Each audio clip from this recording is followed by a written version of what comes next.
So please, hold up, y'all.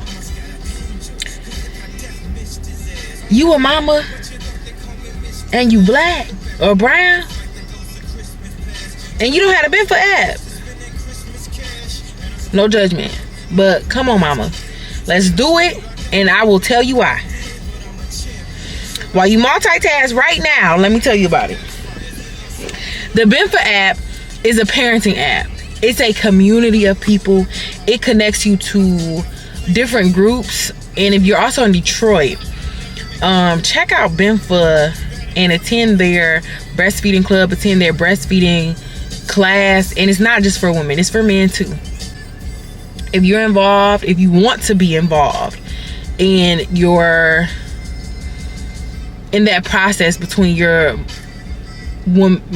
wife, your partner, and your child, be a part. You can learn a lot. Who says the societal that stuff with society and the norm does not mean it's the best way to go? It does not mean it's the right way to go. So I'm telling you, if you're a man, be a part of this process. Especially if your partner wants you to be a part of the process, you can at minimum be educated on it. At minimum. So that's my little spiel on that. I'm about to leave in a minute. I'm having a pity party right now. First of all, I had to keep changing clothes because at the end of the day, I know some of my jeans can't fit right. I know. But I had to borrow, I need to get some clothes. That's what I'm saying. And I feel like I've been this size before, but I think my problem is I've never gotten. I never like to go shopping when I'm a size I don't want to be anyway. Like, I will if need be, but it's more so clothes that I know I still am going to want to wear when I'm smaller. But like right now, I don't have like a lot of stuff that I feel like I can fit. I've got some stuff that I think I still can, but it's more like winter items. So I feel like I'm in a conundrum right now. But I'm just gonna say, guys, it's okay if you need to go shopping or if you need to get some clothes for your new size, for your postpartum body. It's okay. Skip the people who saying, no, you just need to lose the weight, da da da da da da da. You don't need to do all that. It's okay. Do what you gotta do to feel comfortable right now. And I'm also talking to myself because I gotta do what I gotta do to feel comfortable. And then I'm also having a pity party because I'm trying to get a house, and it can be so complicated. Unexpected costs, stuff like that. Like right now, we're dealing with people or organizations being inconsistent, making mistakes, even with proof. And it's still complicated. And it just sucks, and it's unfortunate right now. And I'm trying to see how I can turn this around and make it beneficial, I guess. I'm like trying to figure that out right now. Anyway, I'm going to be on my way to the conference. It might not be as much action as you guys think it will be, or as much as I thought it was going to be, because Thursday's going to be pretty laid back. I'm not fully participating tomorrow because I have my son. I have him today too, but when I start volunteering, my sister's going to grab him. But tomorrow, I'm volunteering in the morning, and I don't want to drive around. I don't want to be on a bus with him and stuff because it's a bus tour. But I'll let y'all know like where people are going, so you know what the experience was like. Not even what the experience is like, but just know where people were going, so you know a part of this conference was getting to experience different sites in and around Detroit to help benefit the community. I'm telling y'all, it's great. Well, we're gonna scooch over. See you at the next spot. Y'all, the parking is like $40, $50. just because, probably because Beyonce here. There's all types of stuff going on. But yeah, as soon as you get off the elevator, it's so cute. Baby got this. Hi there. I love that. Hi.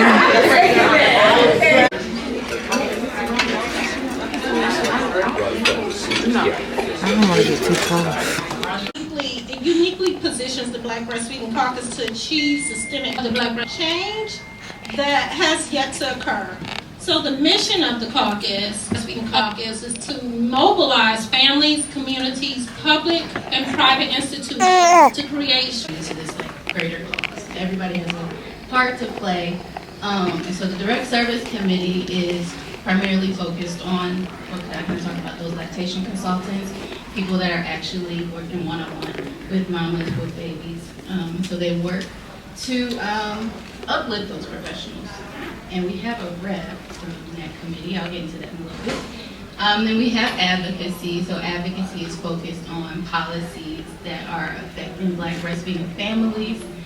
Research committee is the research that goes into it, and we're going to talk more about who kind of fits into each of these spaces, and is to bolster efforts of systems and organizations to improve. We're at a workshop. We broke off into groups. They don't know.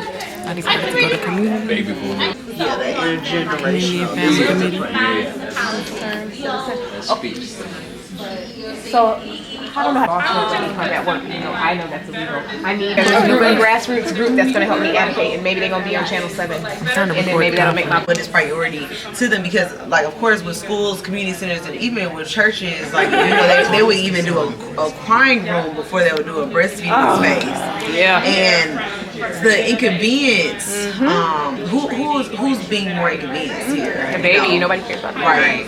I have one to educate the dads. Yes. Because I have a client and the dad is always with her and he's rooting for her to breastfeed. I'm pumping right now. And they got a little pump. So cute. Well, let me not say pumping. Feeding, breastfeeding. This is Medela. They're here. Yeah, fill it up. Yeah. So what you do though, you don't want to open it because it's gonna spill. Because I'm thinking, like, how would you open It's it? got this little hole. Taking life a day at a time.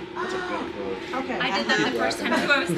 It's so good to see all the amazing and beautiful doulas in the room. All right, so self-care for doulas. How many of us beautiful doulas do self-care? Not enough hands. I'm guilty. I'm raising my hand too. I'm guilty. All right. So some ways that you can do some self-care is, one, allowing yourself to take some time off to rest. I don't. My birthday was 2 weeks ago. My brother like, why are you working? I'm like, There are a lot of organizations that have free doula support through grants that we receive, and my organization does as well. Baby, I can't think of a more welcoming place than the BMBFA Conference for me to be sitting there pumping, or even when I was breastfeeding. So I was pumping because I had to.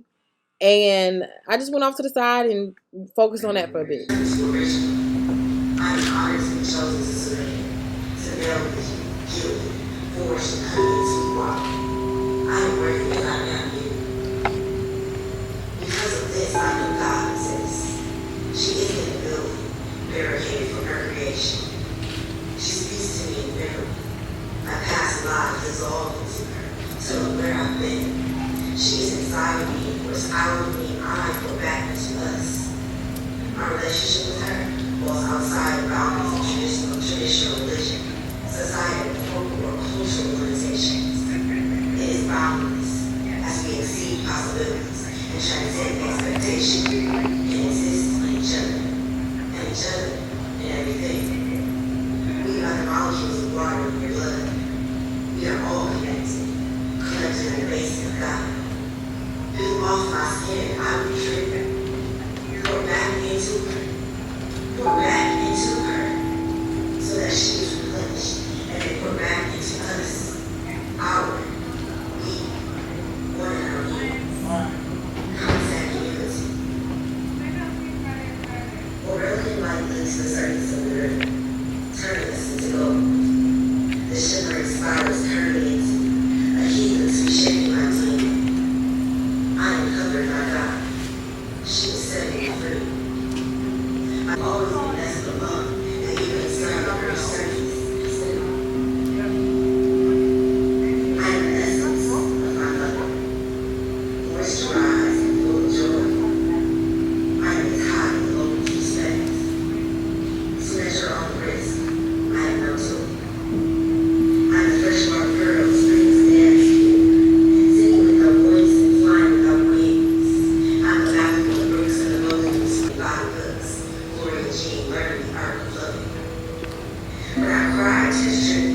unorthodox, unorthodox, or color outside the lines. We are hello charged lights. I am engaging the stars and the draw. And now I'm showing you food again. They had some hors d'oeuvres that they were passing out in the midst of the conference. And then I was still hungry and I came out and saw that they sit it on the side. Mushroom truffle, different things like that. I did enjoy. Those disparities exist, right? Even when you control for things like socioeconomic status or educational attainment. And in fact, a Black woman who has a bachelor's degree or higher is 1.6 times as likely to die from a pregnancy-related complication as a white woman who does not even have a high school diploma. Let's talk about recent data. So according to the CDC, the overall U.S. maternal mortality rate in 2021 was 32.9, about 33 deaths per 100,000 live births. That's how they kind of track the data, right? But that was almost 9 points more than just the previous year, right, in 2020. And not surprisingly, we still saw and still see stark racial and ethnic disparities. So in 2021, I told you it was 33 per 100,000 for everybody. It was about 70 deaths per 100,000 live births for Black women in 2021. 2.6 times the rate for non-Hispanic white women that same year. And of course, for every single death, there are dozens more who experience severe maternal complications, many of which, and this is important, those complications are absolutely, for the most part, preventable. But these are more than numbers. We gotta start with the data, but these are more than numbers. These are people, these are our friends, our mothers, our sisters, our professionals, our community members. And as we talk about the work we collectively do to improve these outcomes, we have to remember their names. Remember their names, remember their faces. These are real people's lives. This is not a theory, right? And each and every one of them matters. Now I'll also add, I've seen a lot of these disparities play out in my own personal and my own professional life. I'll never forget treating one particular woman in the emergency department. This was several years ago. But she came in complaining of a severe headache. Her blood pressure was just off the roof. She had just delivered a baby a few days prior. And essentially she had called her doctor complaining of her legs swelling, her head hurting. The doctor was like, just basically suck it up. You had a rough pregnancy and labor, you'll be okay. Mm-hmm. She ended up in the ER. We were able to save her and get her on the right medication and all that. But, the fact that she was ignored, and this is that was not a unique story, it's one that I remember vividly. But that's, dare I say, it's almost the norm in our healthcare system. I personally experienced something similar. I had a complication during delivery of my eldest. He's now almost 17. And now his younger siblings tease him and say, "You almost killed mama," but that's still. But part of the reason why I love it is because you get to see all the challenges with the healthcare system up front and personal. I mean, even with COVID, quite frankly, I knew something was going on in the early days, March of 2020, right? When, why are people coming in, everybody coughing, asthma, why is there no more hand sanitizer? Why can't I find a mask, right? So being in the emergency department helps you kind of see early on what's happening and the challenges in the community. And so, unfortunately, again, I see a disjointed healthcare system. So oftentimes, I'm the one, or my team is the one who's telling someone for the first time that they're pregnant, right? And it is incredibly challenging to actually get them connected into care, right? It's like, okay, bye, good luck with that, here's your phone number, right? And good luck with that. And quite frankly, oftentimes when we'll come back, they may have a challenge, they may have bleeding during pregnancy. It's really hard for them to get an appointment, especially in that first trimester, right? We also see a lot of women who are postpartum. They may have, like I mentioned in my remarks, headache, high blood pressure, oftentimes infection, chest pain, all kinds of challenges. And I think, unfortunately, what often happens is, you have a vaginal delivery, you're out, was it a day or two after that, C-section, 3, 4, it's like the hospital can't, kick you out soon enough, right? There's certain things you do, but no one's actually thinking holistically about families, right? About what that woman needs, about the social supports. Let's talk about mental health, right? You touch on that. The mental health of women, particularly when they already may be facing certain challenges before the pregnancy. So it's really the front lines of seeing all the challenges in the community, and that's why I've been inspired to work in public health. It's because you can only do so much as an ER doc. I like to try to fix the world outside of the hospital. You know, and it's interesting that you would, you know, talk about the challenges of postpartum care, because in my experience and the experiences of people with multiple children, postpartum care is one thing when you have your first child, but when you have your second child and additional children and you're healing, but you have a family to care for in addition to, that's a different experience. And so if we're talking about holistic care, we really have to keep that in mind. That's right. Yeah, and so I'm happy that you share kind of what keeps you inspired, because when we were having our Black Breastfeeding Caucus meeting, we talked about the different levels, the different touch points, really. The direct service, and you like to do public health. Those are really interesting things. Thank you for sharing. So we're here at the Motown Experience, right? Because we're going to experience Detroit. You guys are going to see Detroit from a lens that folks don't necessarily see, right? Because we're taking you on a bus tour tomorrow to different sites throughout the city. What aspects of the maternal child health landscape in Detroit really make it unique or distinct? Help get us ready for tomorrow. Yes, y'all are in for a treat. So I had the honor of serving as the Detroit Health Director, when was that, 2017 to 19, before the pandemic. And I'll tell you, the expertise, the resources, the community resiliency that you will all witness are done in Detroit. I mean, I worked in Baltimore. Great folks in Baltimore doing great work. I've worked in other places, you know, I worked for the state, but there is none other like Detroit. And I'll just share a story. So at the time, and you'll remember this, the mayor, and I haven't talked in a while, but the mayor at the time, and probably still so, was really interested in addressing infant mortality. And so, you know, Mike Duggan, you know. Got nice. They got the float spot. I was thinking about that. They got some goodies, silent auction. I've been wanting the float spot, so I might think about that.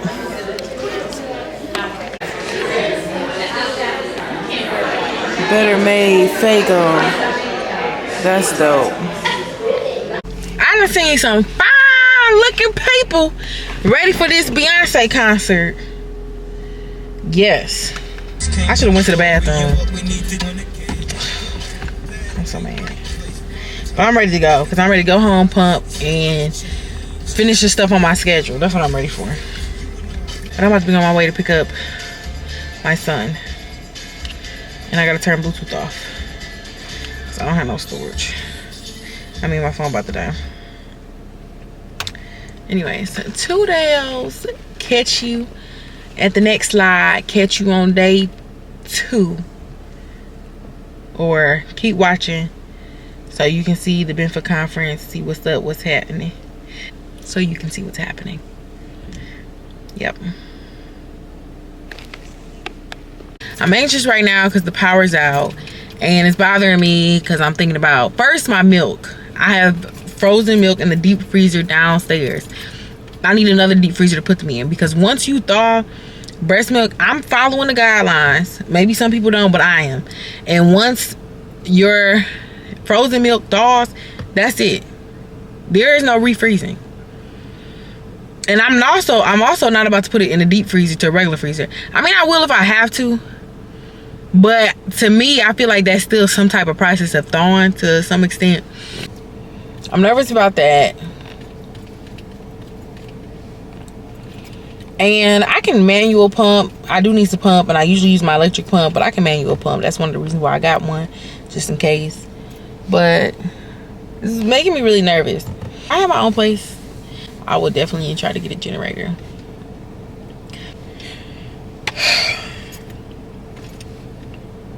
I don't know. I just feel like it's always, like, it ain't the worst thing that's ever happened, but I'm just like, man, plans are always changing. And that's what get on my nerves when, like, my mom or, like, there are people in life who's like, oh, life's not fair. Like, if I'm complaining about something or I'm upset about something or there's something I want that I don't get, all of a sudden it's, oh, that light, I left that light on. I'm glad my battery didn't die. I look tired and wore out. But, oh, life's not fair, da da da da. I know that. I hate when people say that. Like, don't tell, I don't know, I feel like that's something you don't tell your child. I know life's not fair. I'm literally living in it. Like, on so many levels. Not just with family or being in this household, but being in society. Like, life ain't fair. You ain't gotta tell me that. That's why I'm complaining. I don't know. It's something that bothers me, but anyway. Back to regularly scheduled activities. This is it, because I'm just, the focus is mainly on the conference, but it's probably more of me talking. You'll see day 2 tomorrow. It's day 2. I got on some business pants, so that's cute or whatever. My sister was just telling me that I could fit 10 bags total in their deep freezer. I could go back in the house real quick, but shoot, I'm already like ready to go. Oh, we got this app to track like the agenda. Is pretty cool. I really like it. So I'm about to take out right now where everybody is going, just so you have an idea of, y'all, I got ready in the dark. I don't think it would have made a difference to how I look, but anyway, I use a flashlight. Okay, continue. Back on track. So they're gonna be at BMBFA first. That's where I'll just leave it at that. They're gonna be at BMBFA first, and then one of the places is also Great Divine Center. Birth Detroit, Great Divine Center, Birth Detroit. I'm screenshotting that so I can check it out myself. Sister Friends, the Community Builders, Teresa Mitchell. Is that who I think it is? Oh no, it's not. Motown Museum for a photo op. Look, listen, Detroit is that, okay?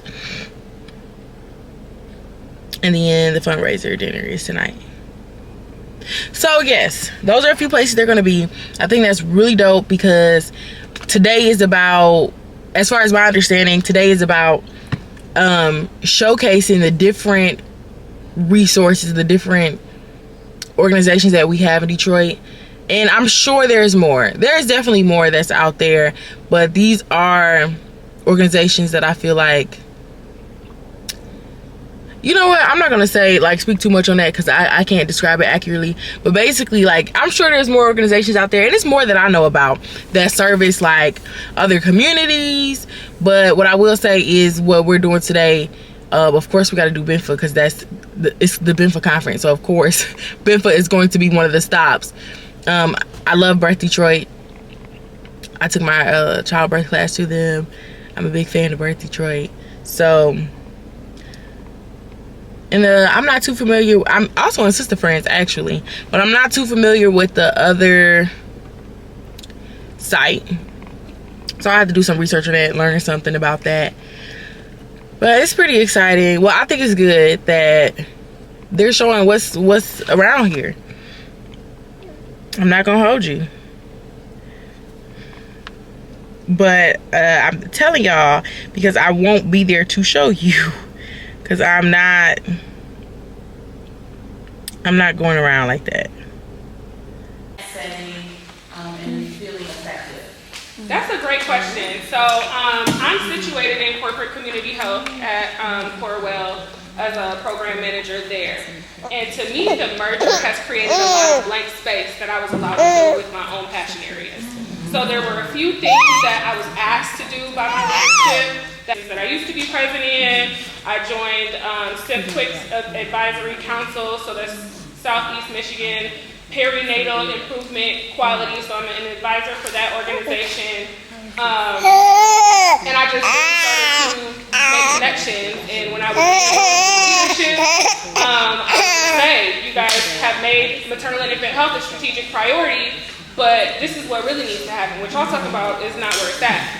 So making sure that our community-based organizations can be uplifted, and when there's opportunities for funding, programming, and partnership, always circling back to people who I mean, I made the best of the merger. A lot of people have left from the merger, but Black women are really resilient, and we're used to chaos. So that doesn't faze me very much. We just, find the flour in the cement, and that's what I've been doing. Thank you. Okay, now it's Chit. I kept you 1 minute over with the question. This is the lot where the first standing birth center in Detroit. Oh no, I guess this is not the lot. What have you seen? What has Maybe it been it like? is. How did you feel? Felt at home. I was very welcome. They were very, very kind and polite to me. They always was very thoughtful. They always offer snacks, juice, water, stuff like that. Each midwife assistant that I've experienced has always been kind and pleasant as well. And I just want to say that I know I'm having a lot of different clips on this YouTube video of the conference, and sometimes it might not make sense because I'm showing you different pieces of clips. And so it's not like extremely cohesive, and I don't think it should be expected that it will be. But I did just want to add a piece that I didn't get to record because I felt like it was so important.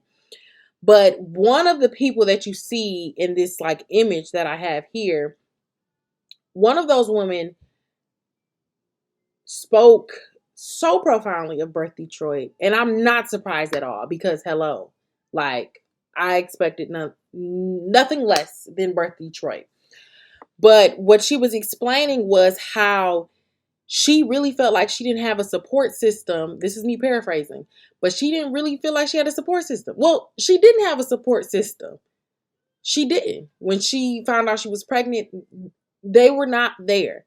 But Birth Detroit showed up and showed out for her. Whether that was, she had a baby shower and nobody came, Birth Detroit was there for her. And even for another woman, Birth Detroit it took a little minute because she wasn't, because they weren't calling, because she wasn't calling them. But eventually, somebody from Birth Detroit said, you know what, that's all right. I'll give her a call. Somehow, I can't remember how they found out. But basically, she ended up connecting with Birth Detroit. And I can't remember her full story. You know what? I don't even want to say it because I can't remember everything. But long story short, Birth Detroit has supported so many people. And even though I only took my childbirth class through them, I didn't even fully understand the depth of what they did when I did take the class. I knew it was more, but I'm like, I already have my prenatal care. But either way, Birth Detroit is so beneficial for the community. Please don't sleep on it. I just wish I would have recorded other pieces of what people had to say. To answer the question, I believe that every family deserves a caring and loving birth team, including a midwife, birth doula, lactation consultant, and postpartum doula, especially if you have a smaller support system. I believe that they deserve to be heard,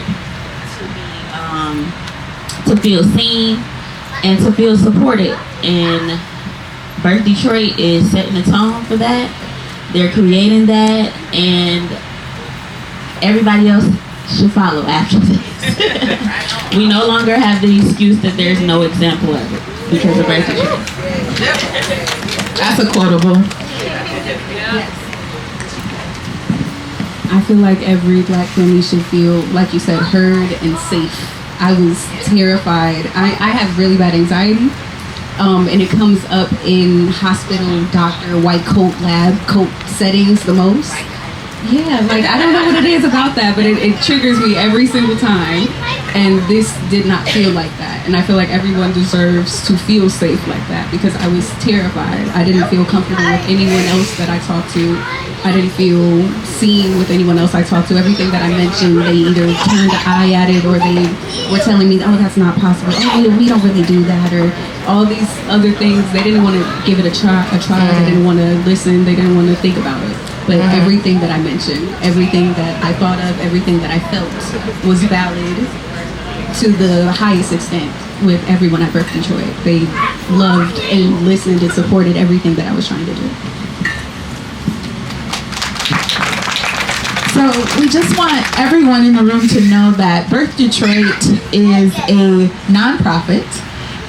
Even though all of our providers are licensed providers in the state of Michigan, we are not receiving reimbursement for our care.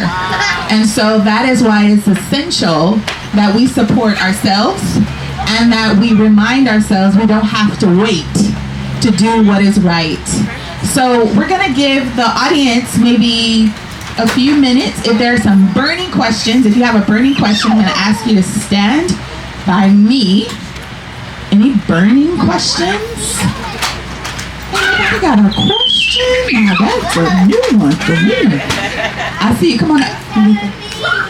And inside that beautiful building, families will be able to continue to get the care that our families just described, and have the option of having their babies in the Birth Detroit Birth Center. So the Birth Center will continue to provide prenatal care, postpartum care, childbirth education, ultrasounds, labs, and then the option of a birth center birth. We'll have 2 exam rooms, 2.5 birth suites. We'll have a huge community room for childbirth education. We'll have a kitchen for y'all. It will be state-of-the-art. It will be built in response to what we've said we've wanted, with your feedback. And we are so excited about that. So in 2024, you can expect your own birth center in Detroit. It's day 3. I stayed the night with my sister. Because the power's still out.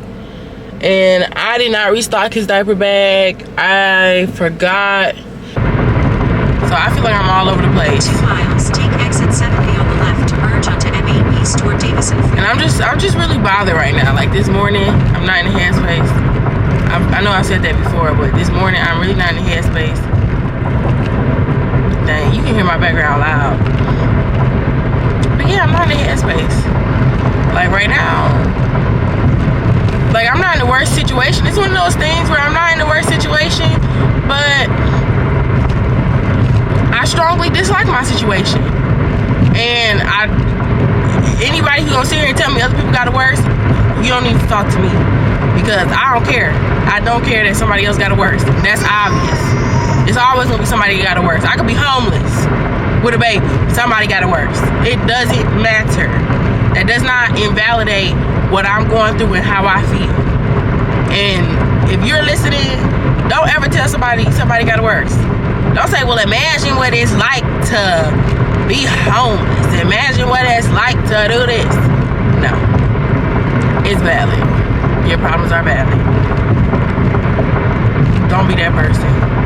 My mom is that person. And that's what motivates her. Like, great. That's great that while you complaining about having a 10-year-old child in your 40s, somebody telling you about them having a 2-year-old in their 40s. I'm sorry that they said that to you, but it worked for you. I'm telling you, it don't work for me, so please stop. But no, it gets to a point where, you know, I just stop talking to you, because you gonna keep telling me that. I'm good. We don't gotta keep talking. I'm not gonna come to you to complain about anything. Anyway, don't be that person. Don't be that person. Please.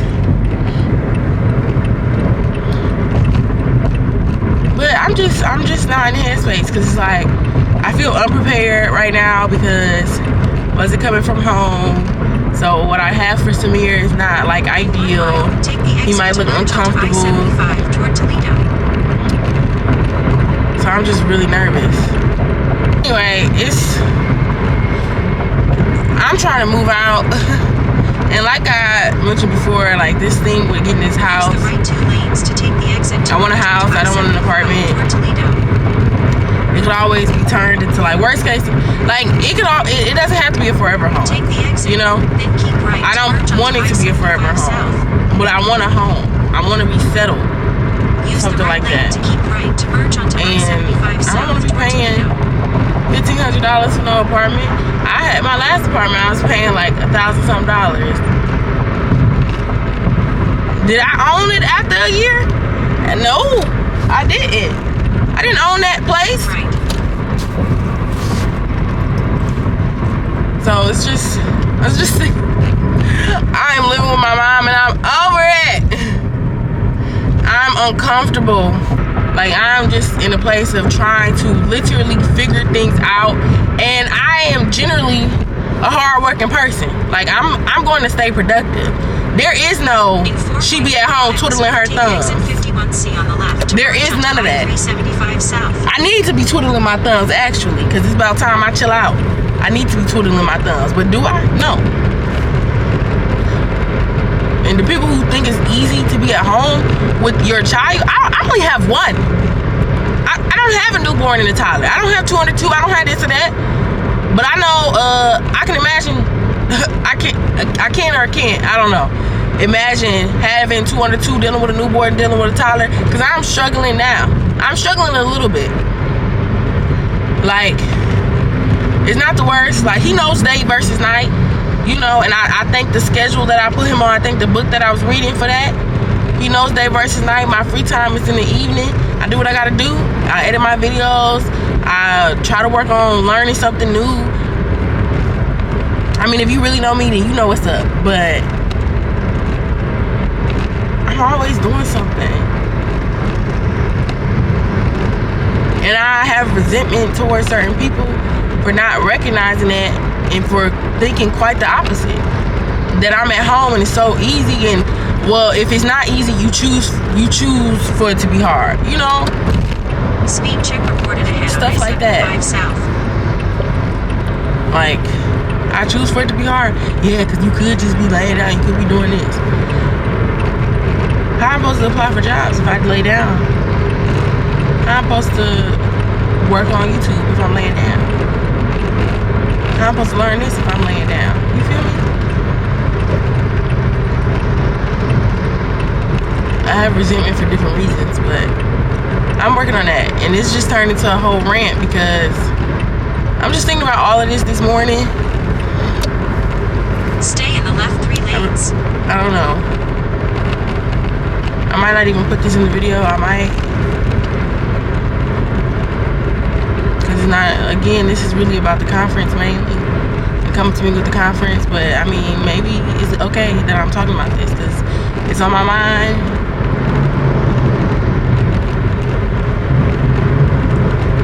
Sometimes it's easier to just do stuff by yourself when you have a kid. Because it's like, do you want to hear other people's mouths? Do you want to hear this? Do you want to hear judgment from certain people? Do you want to hear why this, why that? Do you want to have inconsistencies? I'm not saying I experience that with everybody. Like, my sister's consistent. If she said she's going to watch them at this time, she's going to watch them at this time. She's come over once to, like, take Samir for a couple hours while I stayed at home. And that was like, I think he was like 2 months. And I was like, she had came back. I said, girl, it ain't early. Girl, she had Samir for like 3 hours. It felt like 1. But you know what I didn't do? I didn't rest. I was like, this is the time I can be cleaning up. This is the time I can be doing this. And I don't live by myself. I live with my mom. But I still have to like clean up. Like, it's gotten to the point where like I try to at least clean up after myself. It bothers me when I have to clean up after other people. That's what bothers me. Like, You know what? I'm not ready to even get into being at home with my mom, because that's a long story. I got a list, child. That's a long story. Starting when before I even gave birth. That story starts before I even gave birth. A feeling unheard. Feeling like, do you not understand? Pregnancy, postpartum. Like, I just got old. Exit left. Literally. I don't know. It's interesting. That's all I'm gonna say. But I'm cutting into the time. The whole freaking battery on 3%. I'm gonna have to change it up. Alright. Peace out. I'm in the breastfeeding pod now. And come on. Feeding my son. I hate the amount of moments that I miss that are worthy, that I didn't record. So right now the keynote speaker is speaking for today. Today was the longest day, is the longest day. It's from like 8 to like 4. Today started earlier. Well, yesterday and today started around the same time, but for me it's earlier because it was at the hotel. I didn't have to meet somewhere else. But so Miss Crystal was speaking, and I'm gonna have to try to get her contact information later. There's so many great people here, and so many great people here. People who made changes, who's worked on certain committees, and I'm gonna try to get in contact with them. We'll see, but I wish I would have recorded Miss Crystal just now, and I try not to record halfway through, but that's better than nothing. I should have. But let me tell you, she had 2 poems, and the first one is Call Me Mama, and I can't remember the second one. I'm also not sure if I could have recorded that. I could have and then just asked her later, but it was great. And she talked about, really, there were moments where a good group understood. There were moments that were, man, I do love my kid, but I'm tired. Just different things in both of her poems that really stood out, that really most of the moms here can connect with. It was lovely. Something I wish more people could hear, so I wonder if she does have stuff outside of that. And I'm sorry, guys, that half of the content might be me actually just talking to you guys about stuff as opposed to the conference itself. But again, I'm still learning how to vlog. Y'all probably gonna be tired of hearing me say that, but considering that I got like 6 more vlogs to edit, but I haven't learned much about vlogging, and I've been recording this entire time, so there were some good nuggets. And I'm gonna get some content though. It's different classes later, so on the app you can see it, but it's different classes, not classes, but sessions that I won't be able to attend all. But some is about making change, some is about resilience, some is about education, just different things. But anyway, moving on to the next thing. Next time you see me, probably be one of the sessions. So they've got sponsor tables again. This is so dope. It's some breast milk bags. I've got some. This is nice. Okay, now I need to get to my little class. It was nice meeting you. Nice meeting you. I think that's her business. I wanted to stay and talk a little bit, Somebody complains to this helpline. Yes, it's the government. They are bound to do nothing about that immigration status. But having the Department of Labor in somebody's office investigating, that could put other workers on blast. That could put the boss in a bad position. I know that that's really disheartening and scary, really. So yeah. I have a question and a comment. So as a pediatrician, so all doctors are like labor with all of the stuff that they have. Yeah. Does the website have like a link? Like, so let's say a mom calls, requesting paperwork from the doctor, just kind of maybe as an educational piece for the employer, or my patient needs this. Is there like a direct link where maybe so the doctor doesn't have to start drafting a letter? Yep. Because I think part 3 of the presentation. Yeah. Oh, okay. Yeah. And so that is one thing, right? Is getting the backup of your healthcare provider. If you have one who's willing to write a note for you, the law does not require a note. You do not have to have it. But sometimes walking in and saying, my doctor said I should do this thing, just makes it a little bit easier to have that conversation. Like, hey, don't be mad at me, be mad at my doctor, right? And I think especially for low-income women, like, who may not even know their rights or even though it's not a requirement, a part of that is just empowering, empowering you to ask, like, just know your rights and then know how to ask for it. Right. So I think even though it's not required, I feel like it's an empowerment to empower the piece for the mom.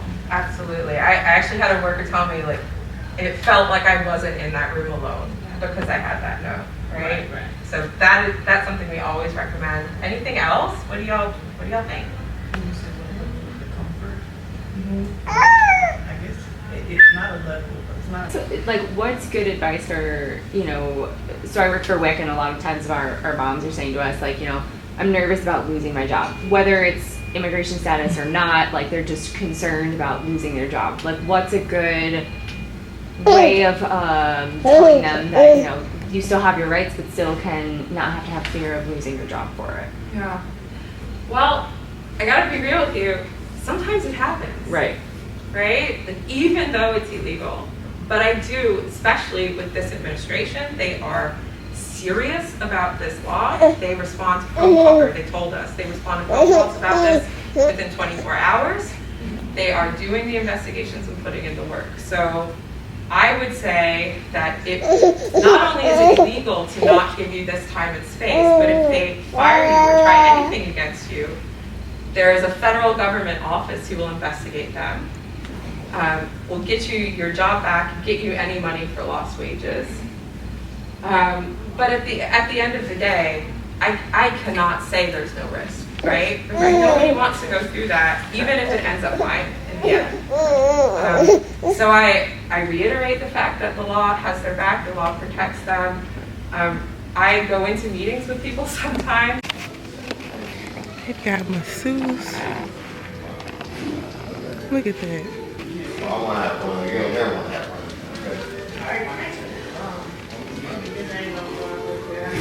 So relaxing.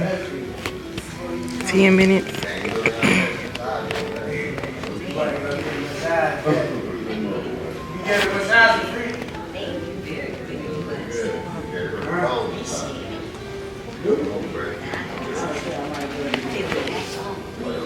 Get pelvic floor therapists. And this is something I talk to my moms with. Every time you go to the doctor, go get your referral for a pelvic floor therapist. After you have the baby, something else that's part of healing is warming foods. So broth, soups, stews, teas. Red raspberry leaf is the woman's tea. That is the mother's tea. Nettle, alfalfa, and all these different, there's a lot of different types of teas that you can drink while you're healing. So while you're breastfeeding, have a cup of tea. Have somebody bring you some soup. Setting up a meal train. We can't do it all. We're talking about mental health and how we don't need the help, we don't want help, but we do. What we can do is set up a meal train. When your mama and your sister and your brother and your husband's cousin and this person come over, they don't have an app yet, but they have a website called the Meal Train. Have your family set up a meal train so that when people do come over, they got a bowl of soup for you. They have a whole meal for your entire family for the next however long you set it up, 1 week, 2 weeks. So, you know, we always, every time somebody have a baby or have surgery, what we do in our community is we set up a meal train so that that mom don't have to worry about when is the next meal coming, or I'm too tired, you know, I just had surgery, I'm in a lot of pain, I can't cook, let's just order an Uber. That meal train also have Uber Eats and Grubhub on it. So there's a lot of things that we can do, but we can't think about it. And mentally, we don't have room to think about the small things that we can do. So my thing is, take advantage of people when they come over. Use those people when they come over. When somebody say, how can I help you? Take it. These are your coupons that you can use when people offer their help. And say, oh yeah, I remember when such and such said she can help me with, let me go ahead and call her. Call her, because you know you need it. Don't turn help down, because your body needs to heal. We're supposed to be off for 6 weeks for a reason. Unfortunately, in America, we don't get the privilege that they do in other countries, because in other countries, they actually mother the mother. They take care of those mothers. You go and stay at your mama's house for 3 months, where your mother come and stay with you for 3 months. And they take care of you. The village take care of you, so you can focus on taking care of baby. And the only thing you're allowed to do is go to the bathroom, because food is being brought to you, it's being fed to you. Somebody's taking you to the bathroom, they're bathing you. You don't have that here. We don't have that privilege, because we got to go back to work, and if we don't go back to work tomorrow, we're going to get fired. But now we have these policies and things that are being pushed for us to take that time off.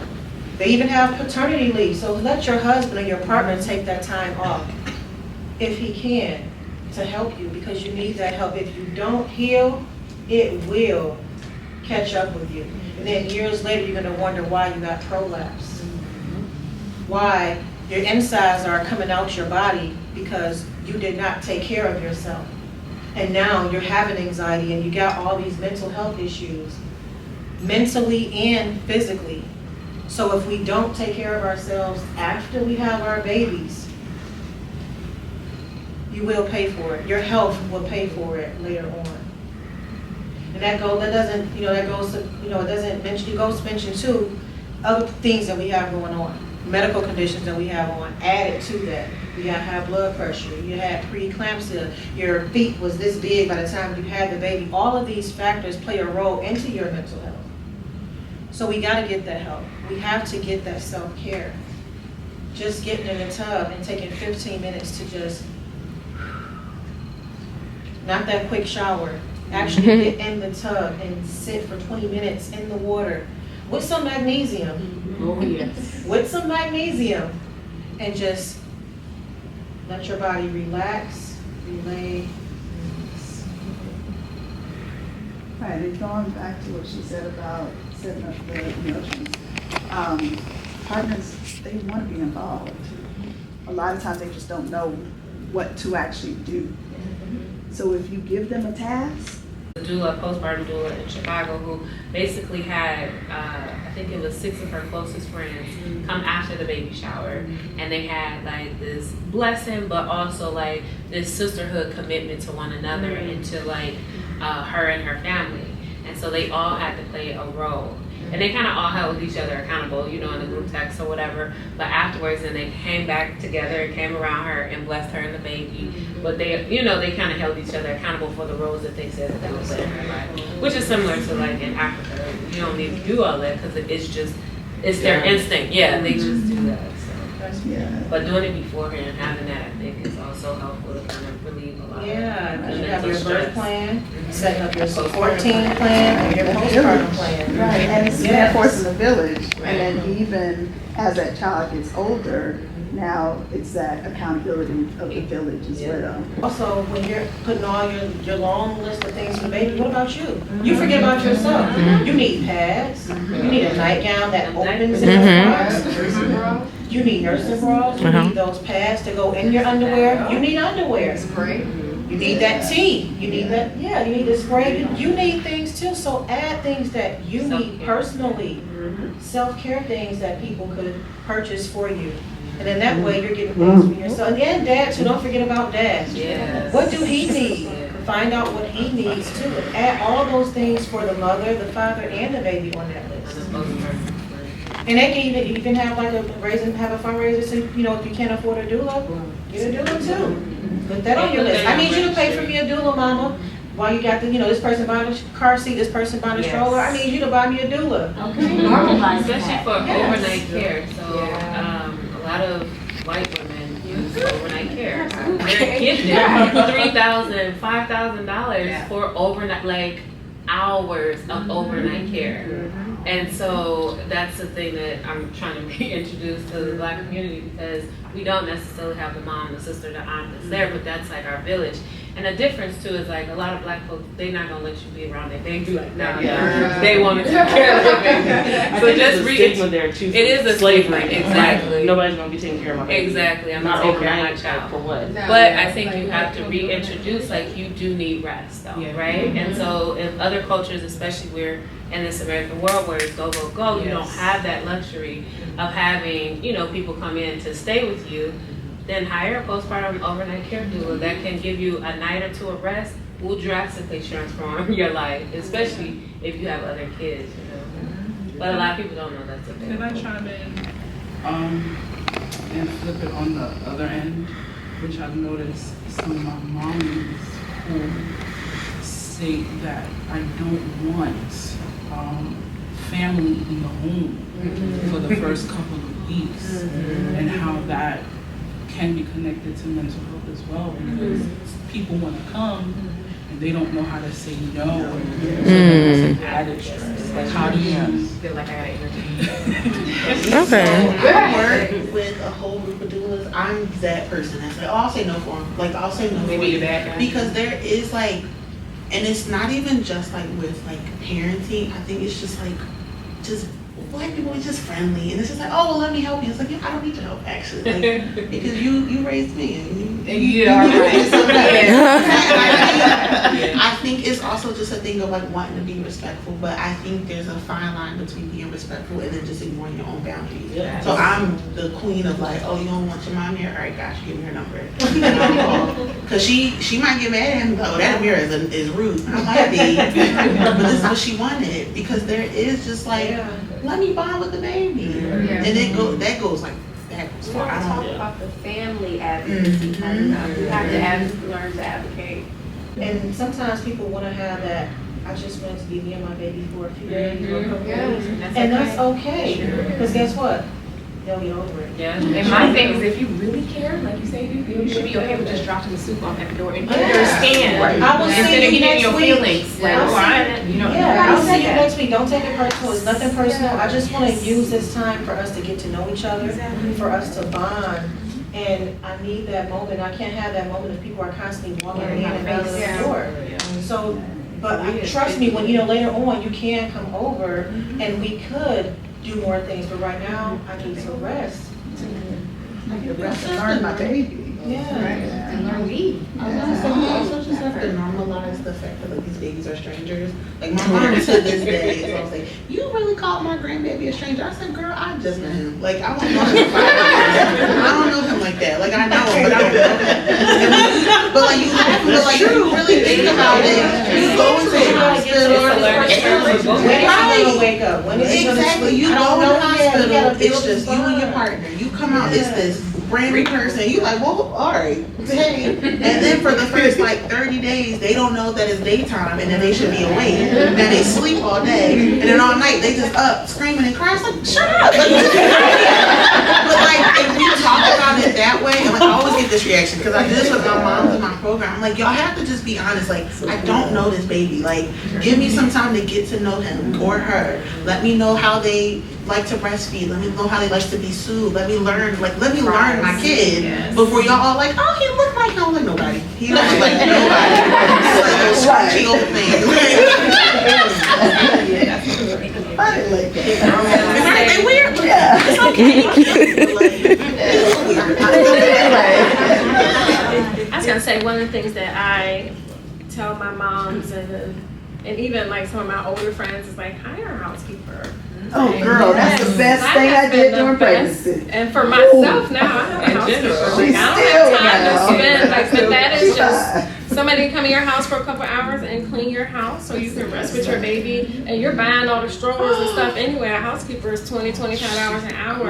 Have your somebody, you know, you don't want people, because a lot of people don't want people coming in their house to keep their baby, but they can come in there and do the laundry in an hour. Can kind of, because I was learning about how we as Black women can get rest, but some of those things that people can take and do is, I get so much of my time back, and my time is worth more than money. It really is. I have a mom. I suggested that too, and I seek outside help, and so that was a kind of tough conversation. But that's what that made me think about. And also, there's a word for it, but I don't know if it's hyper independence. I can't think of the word, but when somebody is so used to being independent because they can't depend on other people because of other people failing them.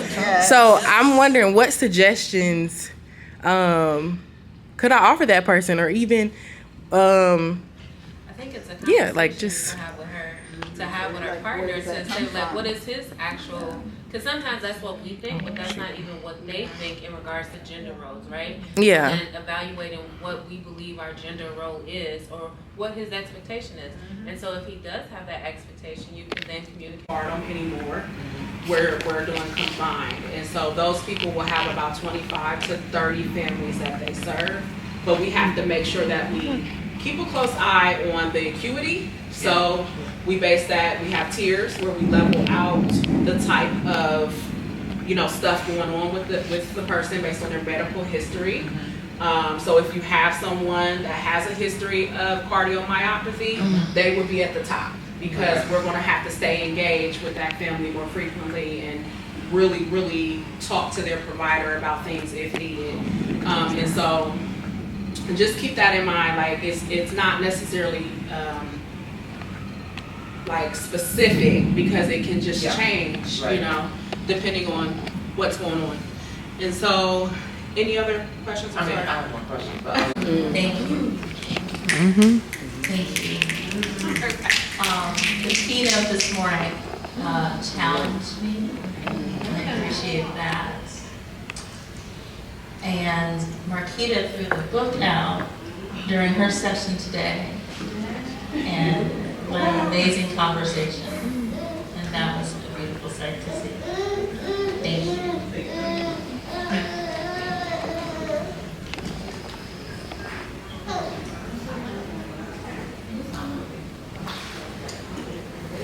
Having healthy community and seeing everybody build each other up and be positive and loving and kind, it was a sight to see.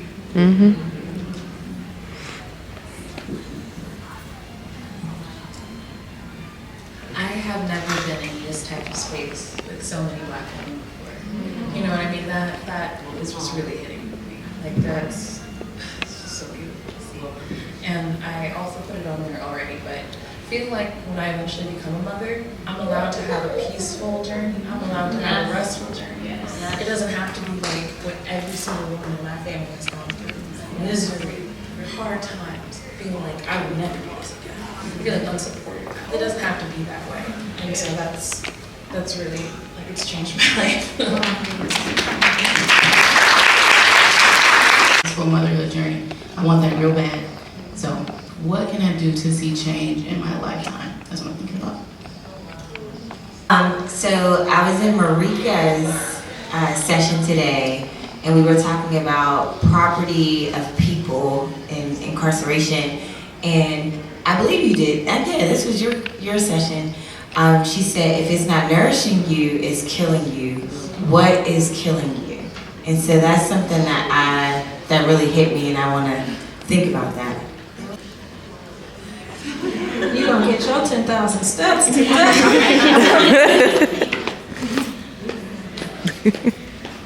So I posted about the long-term funding for community-based doula services. I know that now, of course, we're hearing about a lot more bigger organizations wanting to invest in bringing doulas into the organization for teens. But then it does make me think about like smaller organizations or on-the-ground organizations just like, BIFA, and how they, the struggles that may be around making sure that their doulas that they are hiring have a sustainable wage, you can continue to do full-time health benefits and all of those things, and making sure that there are grants that are available for you so that you can apply, and that there is a way for, like, you know, the state or the city or even the county to somewhat show an investment into smaller organizations that want to be able to do the work. And it's not, and of course, we love the fact that we have hospital organizations that do want to, but then also knowing that there are people who have already been doing the work that deserve access to those fundings too.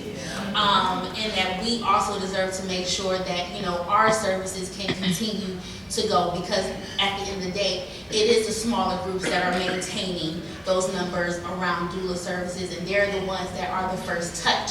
So, like, how do we ensure that from 5 years from now, you can still provide doula services, and that from 10 years from now, you can still do that and not have to depend on, you know, Medicaid reimbursement or the lack thereof in order to continue to do the work. This is one thing to implement immediately. You might have to click to slide 6. Thank you. One thing to implement immediately. We're about action. All right, you had to learn something that you want to go back and do on Monday. What do you want to do on Monday? What are you implementing immediately? Go back on the breastfeeding laws. Actually reached out to Jessica. She's absolutely amazing, and I actually talked to her about having some type of like call to action support group for breastfeeding laws, and just maybe having a call with concerns all over like the nation. And she said that she'd be willing to go in there and ask all the questions, so that each person and family can go back to their perspective and advocate for their breastfeeding for the staff, and who, like, if you're a nurse and you're breastfeeding, or if you're a patient. So if anybody's interested in being on that support call, that's something that I'm trying to do. We made our goal by January 2024. So if anybody want to help me organize that, I'm open. Hello everyone, I have been enjoying myself. I am Robina the doula with BMBFA, if you didn't know. One thing that I am going to do immediately, I mean, I already started it. I was listening to about the jail systems and how they're doing our mothers and babies. It's horrible, it makes me want to cry. I have reached out to a doula here in Michigan that is already doing the work in the jail systems, because I'm not. And I am going to plug her with the speaker that I heard today, so she can team up with her and make better outcomes for our moms and babies in these jail systems. Hi everyone, I was really inspired by Dr. Kennedy today, and I'm really going to make sure that we have more dialogue rather than conversations with our staff, as well as with our local agencies as well. Thank you. Hello. I don't know the young lady's name, but she has purple and blue. Rita. She was right there. She just stepped out. Okay, well, when we were at BMBFA's corporate headquarters, I asked her a question about the company she works for, because I work for the same company. And she made a great impression on me, because she said, you know what, even though it seems like a takeover, I'm utilizing that open space to create my own lane, do things. So even though I'm a new nurse, and even though I'm new to the company, I'm so inspired to go back to work on Tuesday and let them know all of the things that I've learned, and challenge them to say, hey, I know there's space for improvement and change. They've invited new nurses to come to like an open forum. And so I feel like I have all the ammunition in my bag. I am ready to go and fire off all of these great things. But I'm just inspired, and I'm grateful just for how she shared with us. And she was just quick and transparent, but it left an indelible mark on me in the way I look at myself. I'm not a new nurse, I am a nurse, and I can affect change.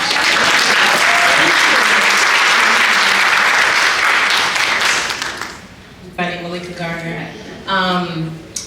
And let's see, so I had the hardest time deciding the last session, right?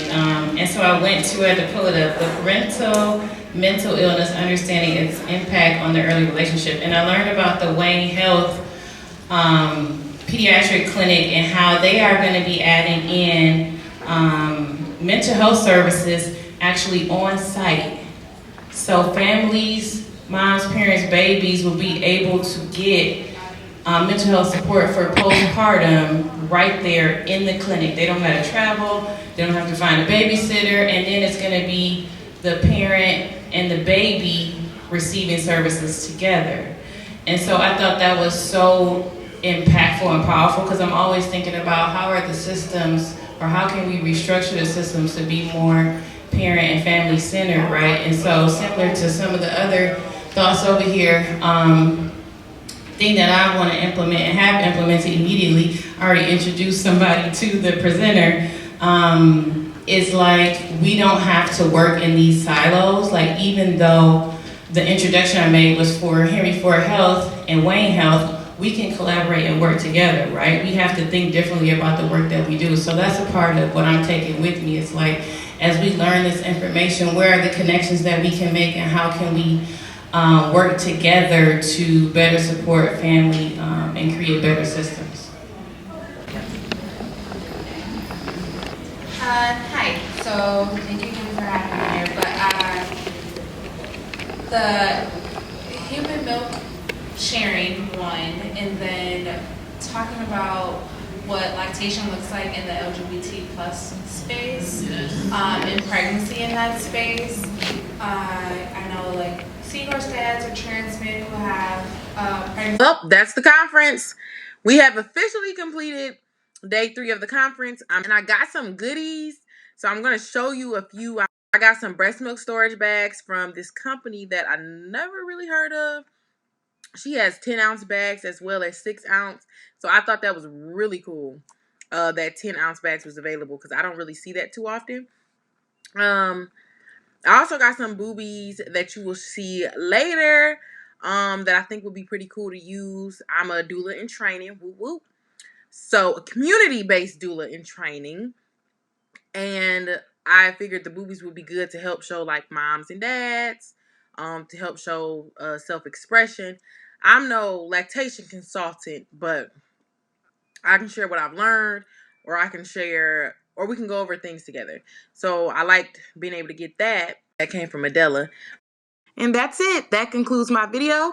If you are interested in the birth world, check out BMBFA Conference next year. If you ride with me, I gotta work for the both of us.